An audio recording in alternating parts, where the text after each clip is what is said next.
Hey everybody. So it's been quite a while since I've done a vlog. I think it was like the end of chemo in 2017, like late spring, when I probably did the last vlog entry. So I wanted to post a new one and kind of give an update on where my life is headed and some changes that I've decided to make. So I spent most of 2017 getting my life back together and taking care of the things that were on the back burner. And then I had made some commitments to myself about post-cancer rules. So one of those was to travel more. And I have successfully gone to Costa Rica twice in the last, I've spent 4 weeks there since the beginning of the year, and it's been phenomenal, something I desperately needed. I went there the first time for a class, a permaculture design course, just because I was interested in it and wanted to use the permaculture principles to inform the design of my future. And I've always known that I wanted to build a business. I've been talking about it, as many of you know, for the better part of 10 years, and only like tiptoeing in and then not really doing it and then kind of backing out and then halfway going back in.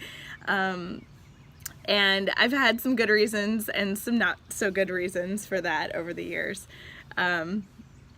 So I wanted to go on this trip, and I took some ideas with me about things I wanted to do in the future, and I had a whole plan for how I was going to handle that. And the plan wasn't altogether wrong, but you know, as we plan things of course that we don't expect to happen. And Costa Rica changed me in a lot of dramatic ways, some ways that I kind of expected and some that I didn't. I spent 3 weeks being challenged to see things from a different perspective, to challenge my existing beliefs and the things that I've always held as truths. Not that what I believed was wrong, but just to question it, you know, if I hadn't already. And over the course of that time, I realized that in really vacating my life, I was able to see how I really had, I had become complacent in some areas of my life. And I wasn't really going after the things that made me happiest, and I wasn't spending my time doing the things that I know I'm best at.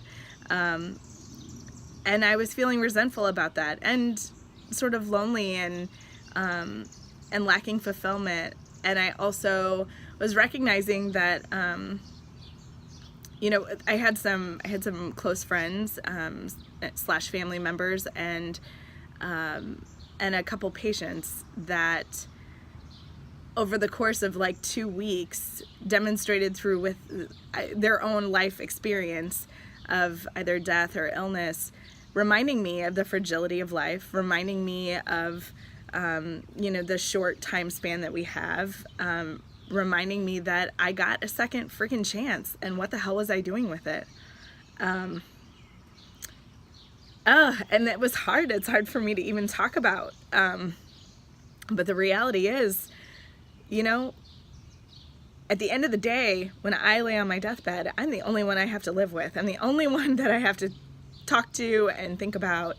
And my life is the only thing that I will have had control over. And I needed to make some really serious decisions about, you know, things I might regret if I didn't take action. And so I came back and spent a little bit of time thinking about it. I went back to Costa Rica, a country that I have a tremendous amount of interest in and passion for and curiosity about. And I hope to go back there and spend some time and really learn Spanish and cultivate the relationships that I built there in the community that I stayed in.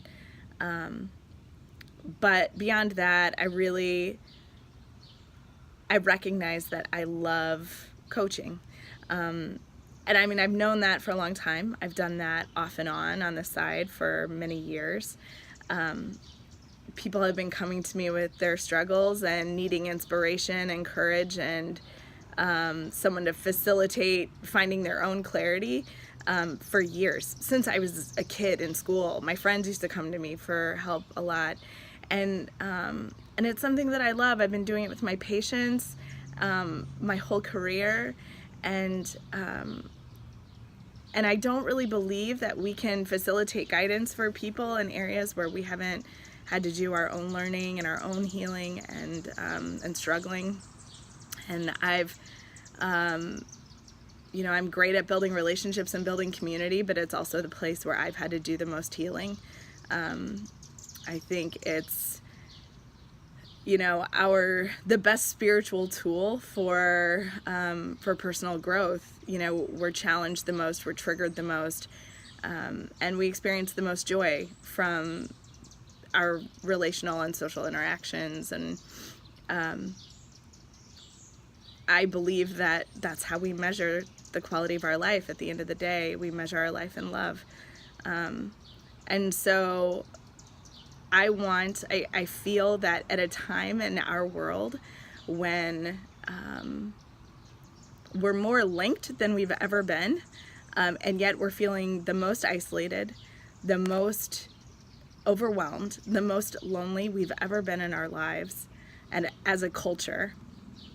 And yet we're overpopulated, which blows my mind. There's no reason that any person should feel like they're in this life and in the struggle of life alone, or that they have to carry it all on their shoulders. None of us should be feeling that way. We have too many hands, if anything. So, my grandma raised us constantly, almost ad nauseum, saying, "Many hands make light the work." And it's been a family mantra for my entire life, and I've grown to love it so much that it's really about, I think, what I'm here for. We have so many hands, and we have so much work to do on this earth, and so many problems to solve, both personal and global.